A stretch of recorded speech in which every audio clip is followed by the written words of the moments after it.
ॐ स्थापकाय च धर्मस्य सर्वधर्मस्वरूपिणे अवतारवरिष्ठाय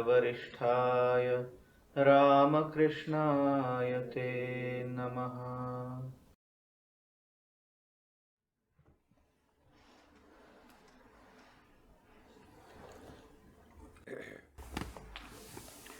Dear friends, welcome back to the study of the Bhagavad Gita, the concluding part of the second chapter, which is very commonly and popularly known amongst the students of the Gita as the section of Sthita Prajna's Lakshana, the signs and symptoms of a person who is a realized soul because of his realization, experiencing oneness with the divine. That is the definition of realization. He has identified himself or herself with his or her true original nature, the divine. What are the signs and symptoms of such a realized soul? You may ask, how does it matter? It is only I'm adding to my information. Oh, a realized soul is this, a realized soul is this, a realized soul is that. How does it concern me? Right at the beginning of this study, Acharya Shankara, an incarnation of the divine, born in around about 8th century, if I'm not wrong, Acharya Shankara, he draws your attention. Don't take it just as a description. Don't take it as a euphoric poem. It has some very concrete, tangible, realistic use for you. And that is what I will highlight before I go to study the 4th shloka of this section. He says, whatever may be the definition, the sign, the symptom, the behavior pattern, the mannerism of a realized soul, whatever that may be, that is what you must cultivate by your determined, devoted, non-deviating efforts. Effort in our language is sadhana, which you willfully, forcefully, in a disciplined manner, bring onto yourself. That is sadhana, a willful, diligent, deliberate, determined, unstoppable effort. You do so. And that sadhana becomes a siddhi. Sadhana becomes siddhi. That becomes achievement of the goal. That means, to look at it from the other point of view, which is very relevant to our life, that is, I am making unstoppable effort to manage my faculty, manage the movement of my mind, and manage all that happens in me in an unmanageable manner. And what is that? If we study, we find we are always going outwards. with our 5 sense organs, we go outwards. And the 5 sense organs have their respective objects in this world. Let us be very clear. Eye is an organ. Chakshu is an organ, eye. And what is the object of this organ? Rupa, form. We see certain forms, whether it's an infinite landscape or a finite object or even a tip of a needle. That is the object of my vision. Sound is the object of my hearing.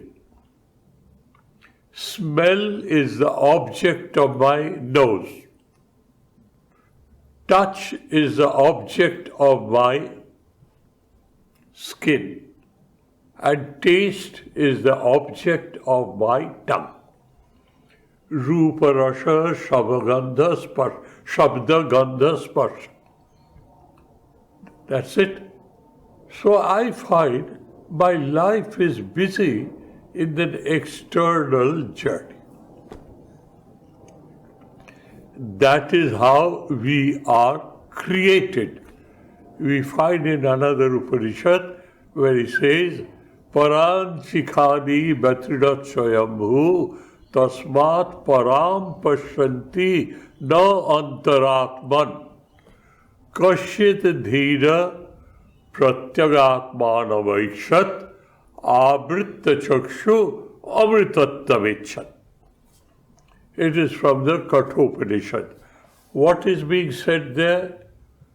Spontaneously, we are built in such a manner that our sense organs have an outward journey. They do not know how to look inwards. They always go outwards. And that is why we are involved with this outward world. World around me, world outside me. I am involved in this world. I have no time left. I am busy with the world. But some of us, not all of us, a very few, handful of us, Kashit Dhira, a sober person, a mature person, a stable person. What is his maturity, sobriety, stability? What is it? He sits and thinks, what am I doing? I am chasing after this world and nothing is under my control. Things happen around me.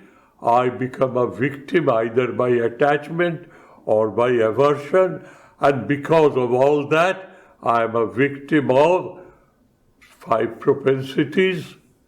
That is Kama, Krodha, 6 propensities. Kama, Krodha, Lobha, Moha, Madhavacharya. What am I doing with myself?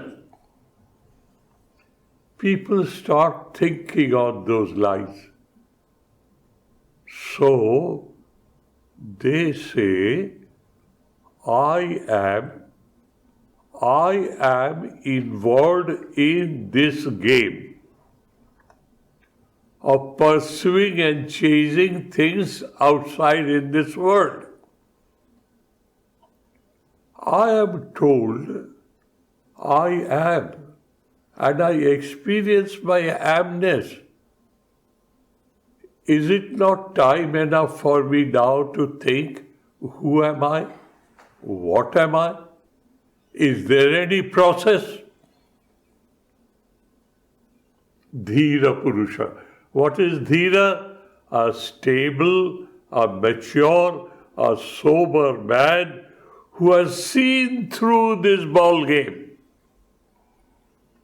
And that ball game has been described by Swamiji in such a beautiful manner, I cannot prevent the temptation of repeating it as and when I have an occasion. What is that poem? A portion of that poem? He says, I am tired of this endless farce. Oh, I am tired of this endless farce. This dream does please no more. What is that dream? Ever running, never reaching, nor even a distant glimpse of shore. I am tired of this unending farce. Kashit dhira pratyagatmana vaishat. Vaishat means being desirous of. Desirous of what? To know who am I. Pratyagatma. That I am aware of all the time. I am. I would like to know who am I. Amrita Chakshu. He draws a screen around his sense organs. Why? He knows this pursuit of this wild one will lead me nowhere. Let me start my journey within himself. It was a journey outside me. Let me start a journey within myself. Amrita Chakshu, Amrita Tavichan. What is his intense desire? To know the immortal self, the infinite, the eternal, the immutable, the absolute soul, the self, the Atman. Now, that effort has to be done. Good enough. As soon as I stop my effort, I go back to square one. So the effort has to continue. Till how long? Till that stage I am pursuing with my effort, that state is spontaneously achieved. Effortfulness, effortless spontaneity. 2 points. I am making an effort. That is, I am cultivating certain qualities in me, which is causing me, calling on me, absolutely back-breaking effort. As for instance, I say, I will not be a victim of 6 propensities. Under no circumstances, the carnal desires of this body, I will not look into it. Natural, instinctively, the carnal desires will arise, and I, with my willpower, I turn my face away. I am making an effort. As soon as that effort stops, I become a victim. So when does that effort stop? Till such time when, by repetitive practicing, now let me come back to very commonsensical analysis. What is a habit? How does a habit form? We know the word habit, abhyasa. How does it form? Repetitive, similar, effortful exercise creates a habit. Willfully done, repetitively done, similarly done, with wholehearted effort, creates a force of habit. As for instance, what is the force of habit? I have seen ladies attending this serious class, very attentive, but their fingers are knitting a sweater, knitting wool. I'll tell you, share with me, I once lost my cool. And I told that lady, why are you diverting your attention? Why don't you attentively listen to me what I say? Why don't you stop peddling with your knitting? And she repeated back to me all that I have said before. I was absolutely surprised. How come? And she told me, it happened nearly 35 years ago in Lucknow. And she told me, Swami, don't you understand? Right from my girlhood, my mother taught how to knit. And in the process of knitting effortfully, right from that age, I don't need to pay any attention to it. My fingers work. It is spontaneous. A habit has matured into second nature and it has totally saturated itself in my nature. It has become natural, spontaneous with me. Don't get annoyed with me. I'm in a hurry to complete this for my grandchild. It was an education for me, a lesson for me. And then when I studied all this again, Yani Jatna Sadhyani Sadhanani Lakshanani Bhavantitani Jatna Sadhatva. Acharya Shankara says, you start with effort. What is that? Each and every action leaves an indelible impression in your brain.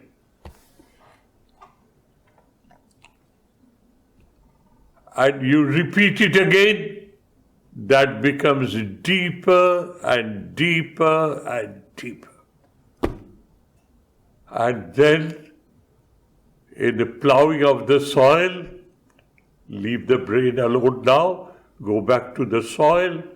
A farmer plows his field, puts his plowshare deeper and deeper and deeper, every time on the same groove. And after he is happy with the depth of that groove, he allows water to flow. Water never outflows the banks. Water is in that groove. It flows automatically.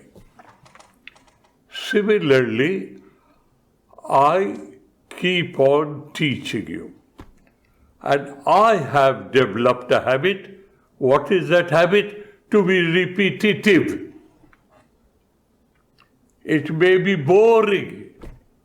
It may be stereotyped. It may be annoying to you. I can't help it.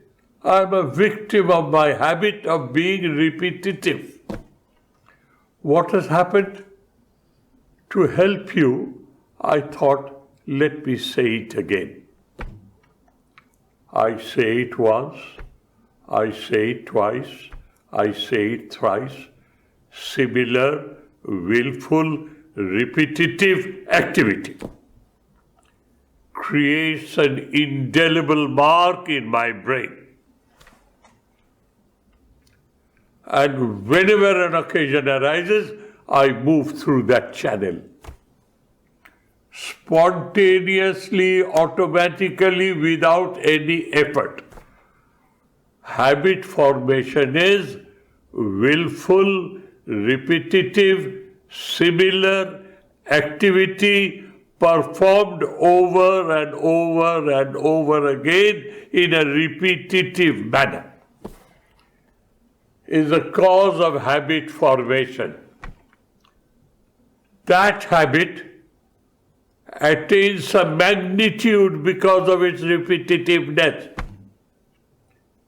that gets into second nature. You become a victim of your own habit, and that habit takes you over, and you are a slave of your habit. You can't stop it. You are a slave of your habit. This is the worldly way. Now let us take it to the spiritual discipline. I am constantly, willfully, repetitively convincing myself I am not this body, not this mind, not this life, not this ego, not this intelligence. I am the divine. Constantly. Willfully, determinatedly, devotedly. What is happening? I am creating a force of habit. And more repetitive I am adding magnitude to that force, adding more force to that force. And a time comes that habit totally saturates my being, and I don't have to make any effort. I am a slave of that habit of thinking I am the soul, I am Sridharananda, Atma. Effort has disappeared. Spontaneity has taken place. Sadhana has matured into Siddhi. Efforts have matured into spontaneity. How does it happen?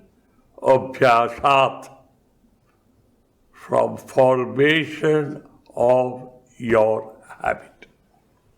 This is what it is. Formation of your habit. Now, this is the explanation. Example. What is the exemplification? Asthita Pragya Purusha. Who is Sthita Pragya? Because he is Samadhivan. He has achieved that mental state known as Samadhi. What has happened? Effortlessly, he always knows, he is always aware his true original nature. Now, Sri Krishna is giving you certain lessons. He says, whatever and whatever is a sign and symptom, a definition of a realized soul, because of his realization, because he has reached that point of total saturation and spontaneity. There is no effort left in him. It is spontaneous. The signs and symptoms and definition of such a realized soul is the subject matter of your meditation. As for instance, I'll give you an example again. It is from the scriptures.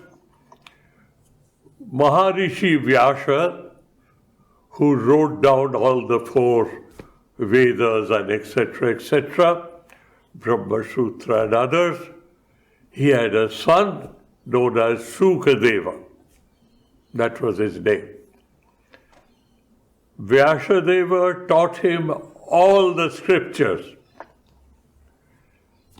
And because he is Sukadeva's father, because he is a family man, Because of all these things that Shukadeva is seeing, Vyasa thought to complete his education, he should be sent to his friend Maharishi Rajarshi Janaka.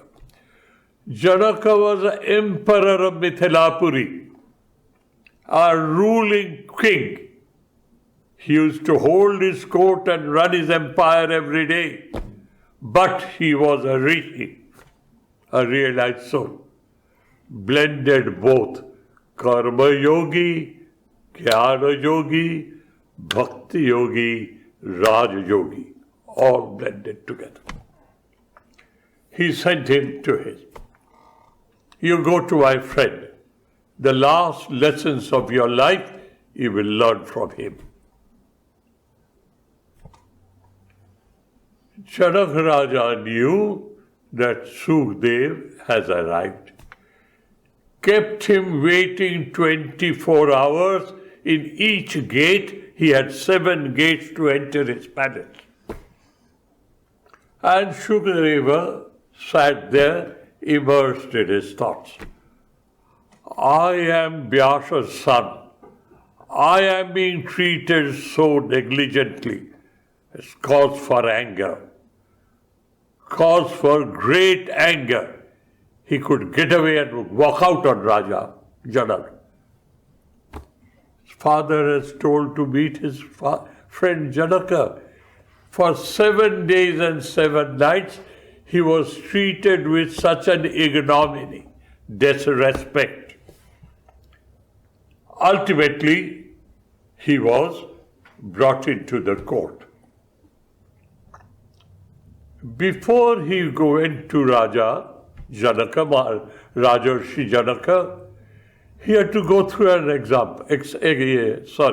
He had to go through a test. What was that test? Beautiful maids, courtesans of the court, absolutely beautifully clad and dressed in dancing postures, wanted to tantalize him. And Rajarshi Janaka gave him a cup full of oil. It is so full, it is convex. A little shake will spill it over. And Shukadev was told, if oil spills, you will not be worthy of meeting Rajarshi Janaka. You will go back. If it doesn't spill, you will. And what was the examination, the test? All these ladies of the court, with all their guiles and their charm, tried to disrupt him, disturb him. Shukadeva held it on his hand, his eyes fixed on it, and slowly walked. He passed his exam. What was the next exam? Powdered sugar was brought. Shuka was asked to open his tongue, spread it out. We are going to put this sugar powder on your tongue, and somebody will blow it. If any particle of dust of sugar sticks to your tongue, that means you have no control on your taste organ. You will not be allowed. Shuka submitted himself to that, opened his tongue, remembered his true original nature as his father taught him. It blew off totally. Not the smallest particle, dust of sugar, stuck to his teeth. There was no salivation. And Shuka was welcomed by Rajarshi Janaka. Come and see me in my bedchamber tomorrow. He goes, he finds Rajarshi Janaka lying on a couch. Up to the navel, up to the waist, there is a curtain. Half of the body he could see when he entered through the door on the head side. He did not see what is happening in the other side of the curtain. On this side, he found Rajarshi Janaka's face is beaming with joy. Indescribable glow of joy in his face. And on the upper half of his body, the ladies of the court was caressing, massaging him, doing this. All sorts of heavenly comfort was given to upper half of the body, and his face was...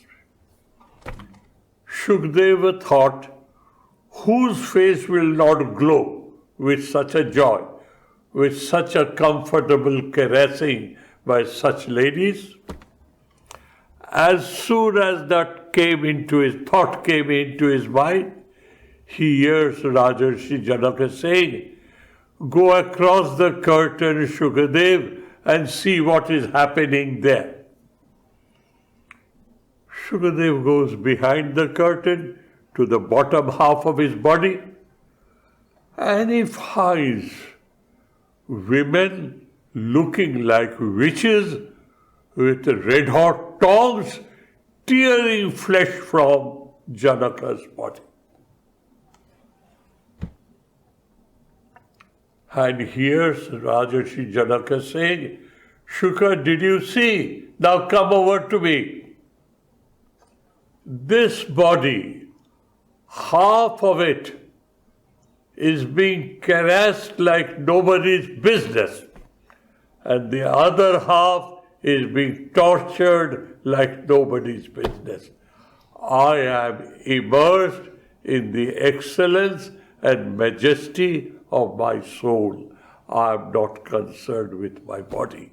This is the last lesson that your father wanted you to learn from me. Now you better go back. Now, what did he learn? That you have to detach yourself from this body-mind complex to such an extent that whether it is in the ultimate comfort zone or it is ultimate torture zone, it makes difference to him. That was Sukhdeva's sadhana to achieve that siddhi. Lakshana here means jana sadhan today, tad siddhi tomorrow. This is what Pahari Baba said, the saint of Gazipur, to Swamiji. After Guru Maharaj's passing away, Swamiji went to see that saint. And he says, jana sadhana tana siddhi. That is, today you make an effort not to be a victim of your 6 propensities: desire, anger, temptation, lobha. Moha is a delusion or confusion, arrogance, and envy, jealousy. You work hard not to be a victim of it. Every time you make an effort not to be a victim of it, you are creating a force of habit within yourself. And that habit, by repetitiveness, grows in dimension, grows in its magnitude, and that habit totally saturates you, and I leave you in a world of temptation. You have forgotten what is that concept of temptation. It has been wiped out of your mind. That is siddhi. That which is krita artha lakshanani yani, that which is a sign and symptom of realized soul, is an object of your sadhana. What is sadhana? Willful, diligent, determined backbreaking effort. Continue to do so. You will see the hold of that temptation on you is slowly and slowly losing in its hold on you. Loosening its hold on you. And that time will come. That is Siddhi, spontaneous. What is sadhana today is Siddhi tomorrow. What is imagination today? You're imagining to reach that goal, therefore you're putting this effort. That effort matures into spontaneity, and you will effortlessly live in this world without being attracted by it. This is why this section is so important. It is a lesson, a handbook for you, a book of reference for you, what you should conduct, how you should conduct yourself as a sadhaka, perpetrator of sadhana. So, dears, don't think it is a euphoric poetry. Don't think it is a poem. Look into it as I told you during my last Sunday class. It is informative, it is educative, it is instructive, and ultimately it is descriptive. What will happen to you when you are a realized soul? You will be able to measure yourself so that the situation of self-deception and hypocrisy has no place in your mind. That is why it is required. So we have studied the first three shlokas. Now we study the third one. What is that? The same theme in a different manner. Ja sarvatra on abhishneha. The first quarter of the shloka. Ja, a person who, he who, sarvatra, every point of time, in every situation. Please mind my words and hold on to it. A person who, in every point of time during the flow of his life is flowing in time, and you move in space and situations. A person who, during the flow of his life, in point of time, in point of space, with respect to situations that he has to find himself, he finds himself on abhisneha, sarvatra on abhisneha, shneha, abhisneha, na abhisneha, anabhisneha. Three words put together to bring out a special meaning out of it. Two prefixes. Shneha, attachment. That feeling that we have, oh, it's a good thing. I experience it. I love it. I experience it. I appreciate it. I admire it. You are getting soft on that object.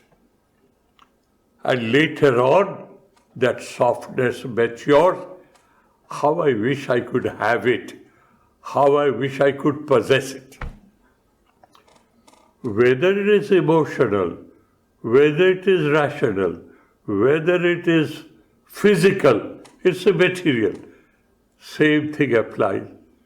You walk down the street, see a mannequin with a beautiful winter coat. You look at it, you appreciate it, And along with your appreciation, you desire to possess it, own it, buy it and wear it. You were walking down the way, you had no such idea.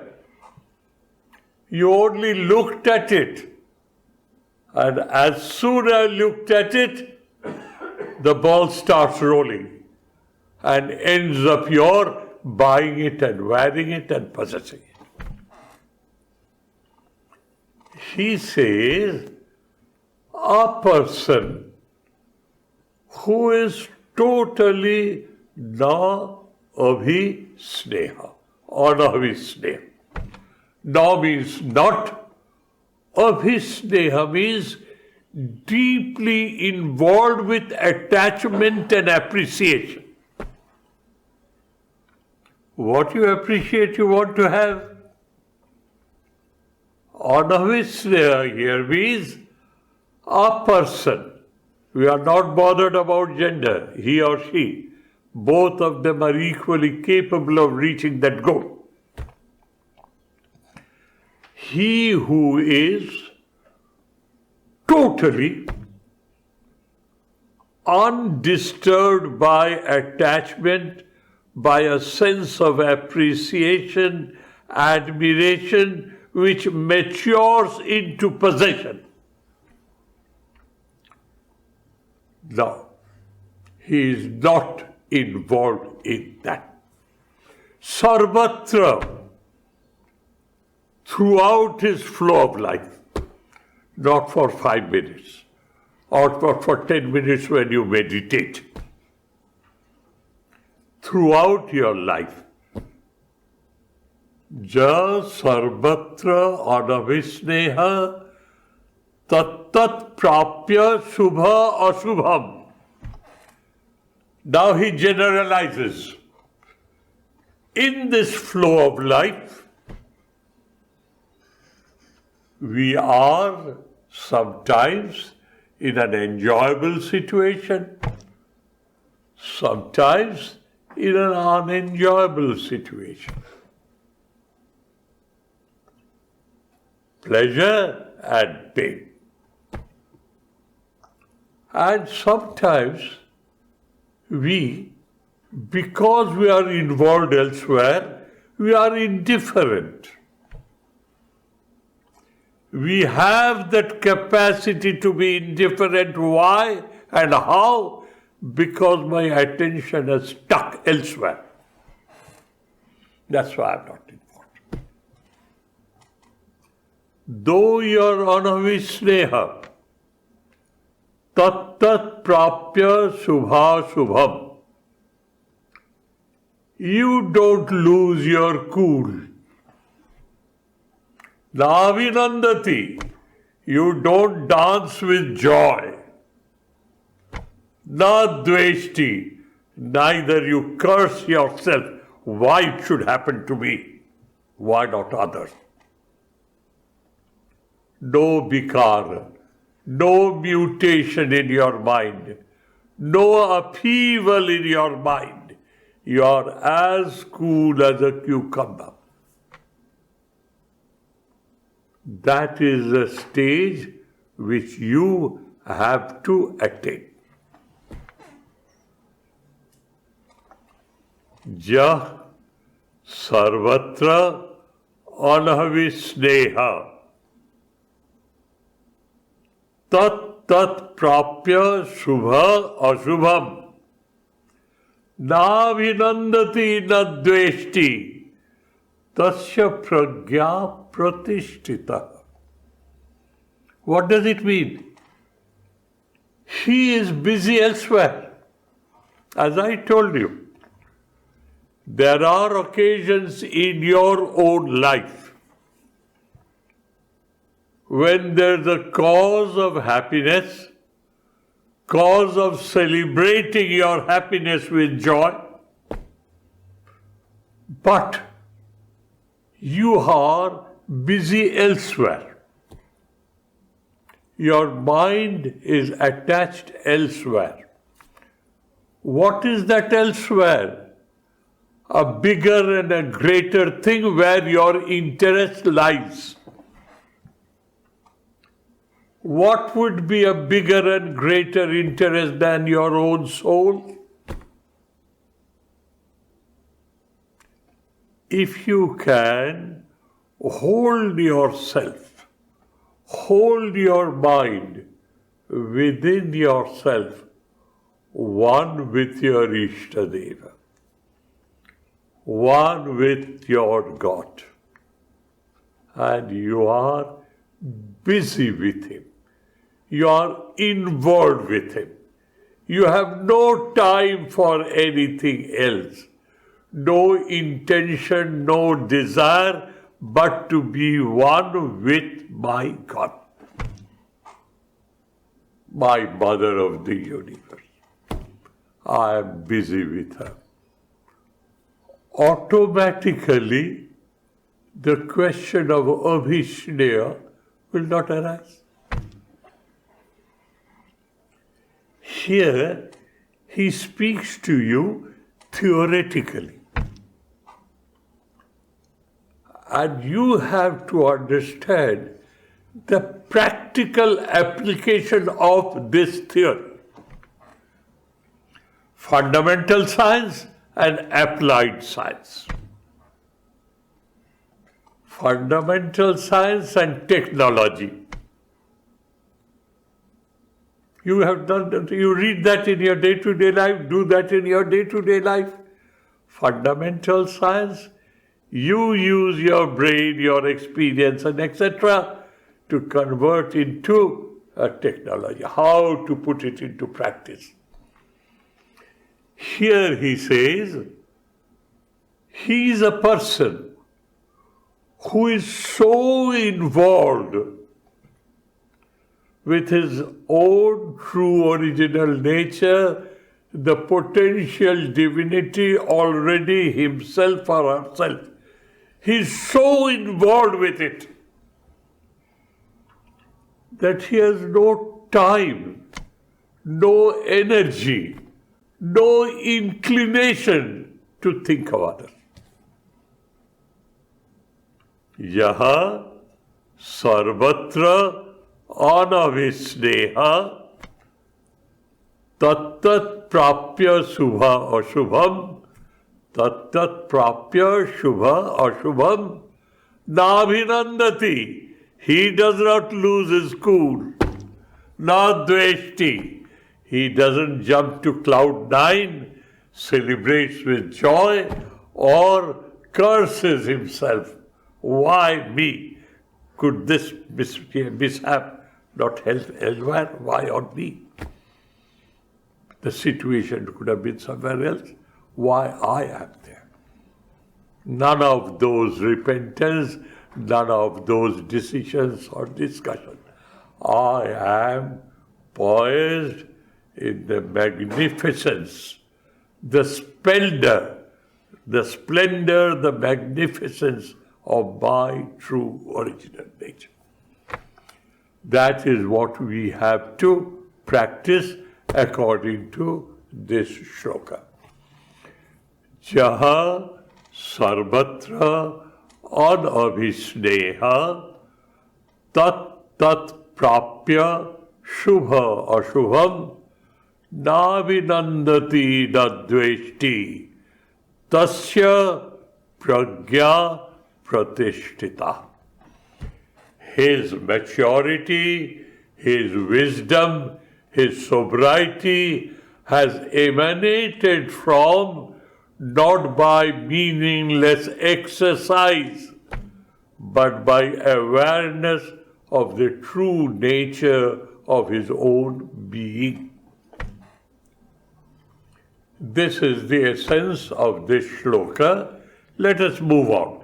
It is the same thing going on with examples and various ways of explaining, notwithstanding what explanation will click with you.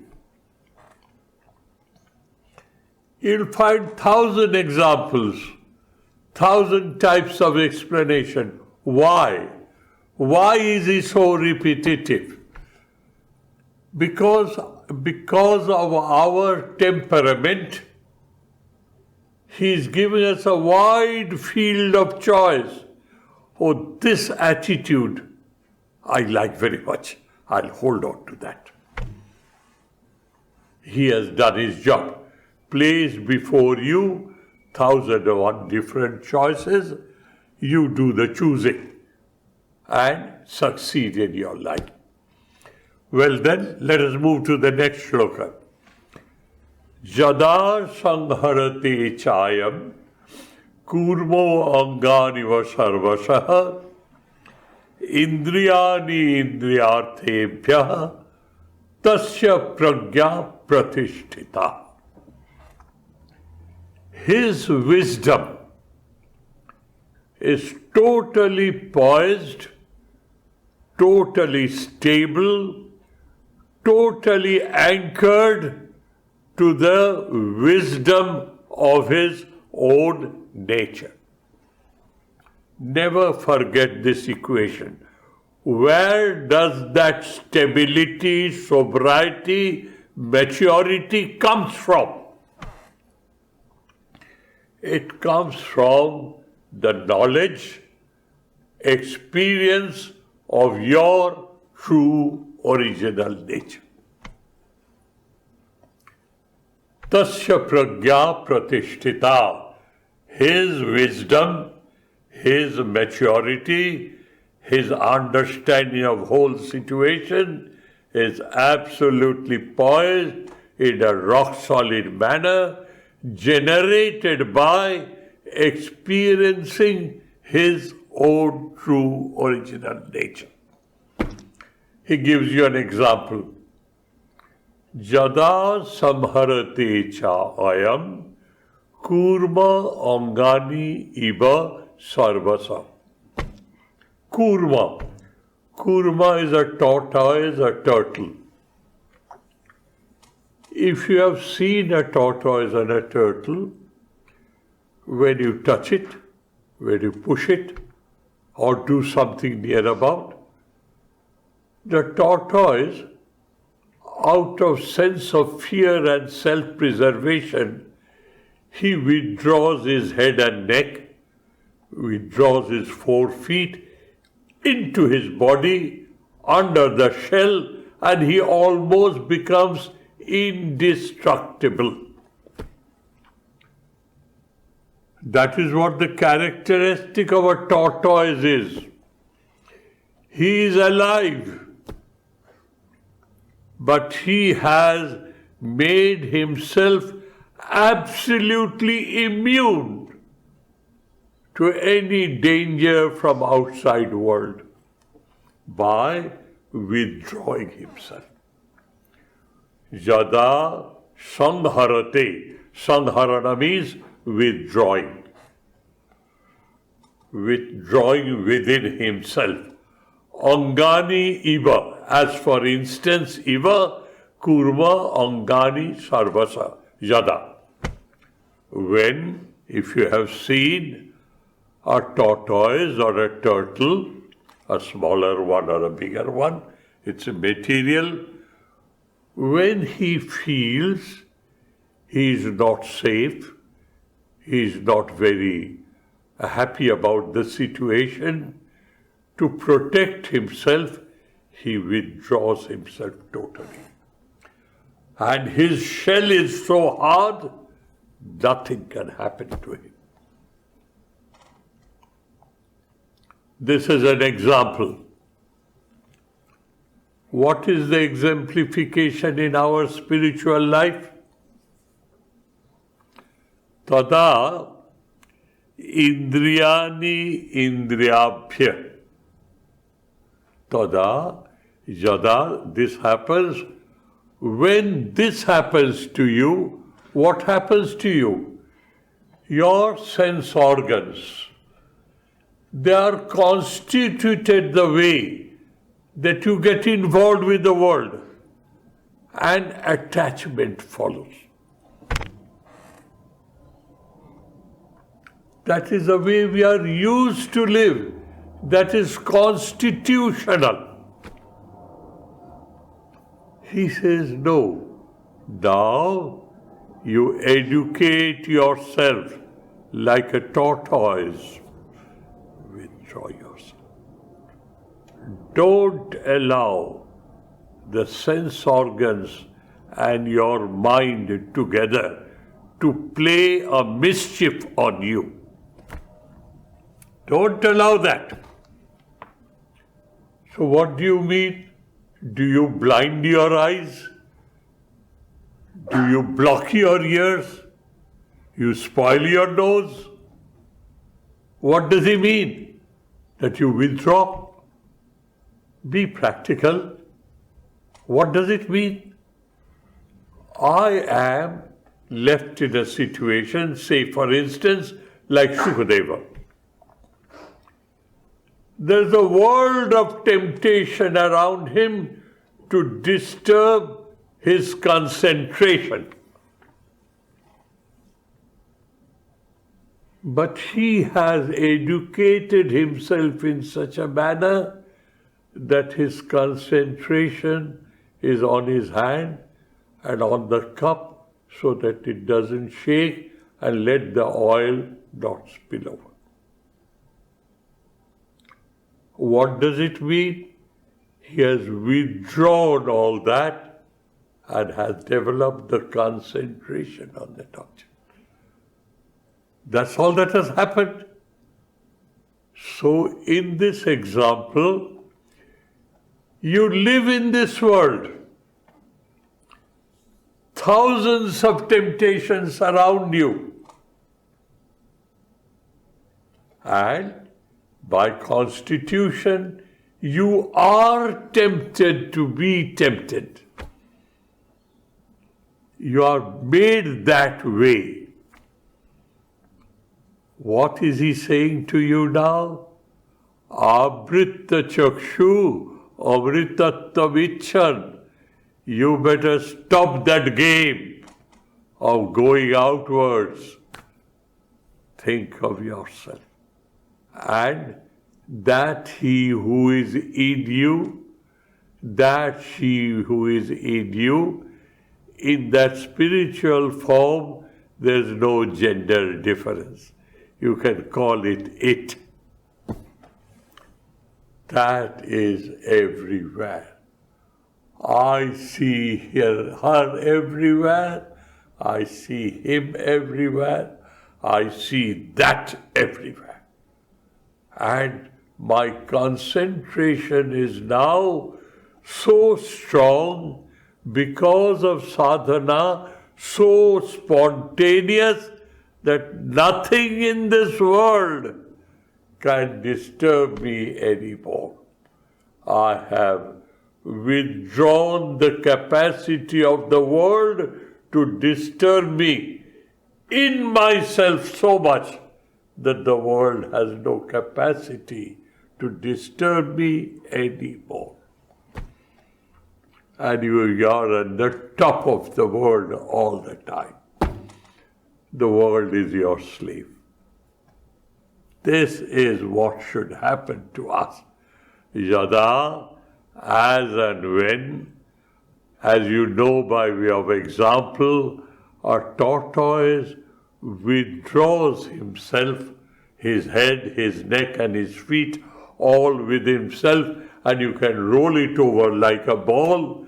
It remains that way until and unless he feels sure that he is safe.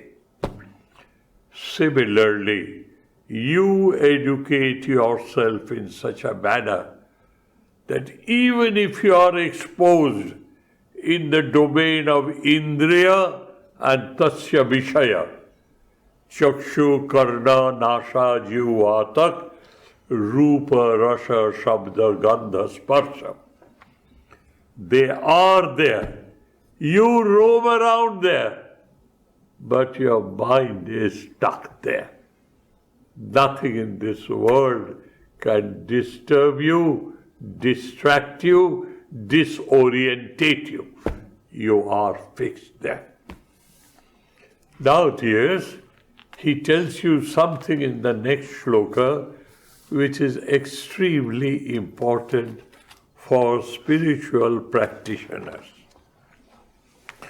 This will take a little time, but as because the sequence is going on, I will just suggest to you for a while and be prepared to discuss it during the next class, next discourse. What is that? You are a man of great strong discipline, and you cultivate the discipline in such a manner. Good enough? So what happens to you? A situation happens and you feel justified to get angry, to blow your top off in anger. You are justified. And that anger blows in you. But as you have learned not to show your anger and control your anger, physically and emotionally, you are so disturbed. You are so disciplined. Physically and emotionally, you are so disciplined. The Vesuvius is flowing here, but outwardly you are steady. Am I clear, my dear friends? There is a situation that will come to you when by this process of self-disciplining, you'll be able to maintain that cool as a cucumber externally. But within you, it will be a boiling cauldron, an erupting Vesuvius, as it were, of all the 6 propensities. But you have developed the capacity to hold it behind. Don't think you have become Sthita Prajna. Don't think you have become Sthitadhi. This is possible from the human point of view. But that is not what Sthita Prajna's avastha is. This will not happen in you. You will be always poised in the magnificence and that Ananda Rupam Amritam Jat Vibhati, that which is always manifest in you. What is that? That immortal, divine, ecstatic bliss. That Vesuvius will not be there. That means a total transformation of your personality.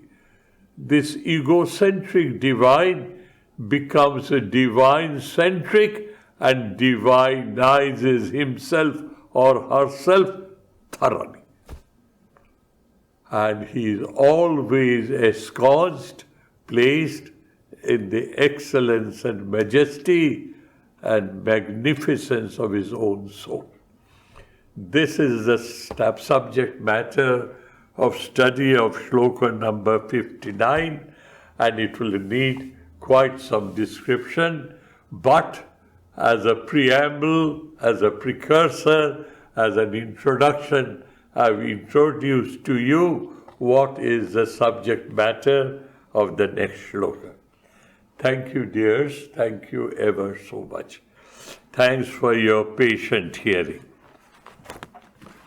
I hope all this in-depth study helps us to become a better specimen of a human being. Thank you, dears. Thank you. Om Shanti Shanti Shanti Harihi Om Tat Sat Shri Ramakrishna Arpanamastu.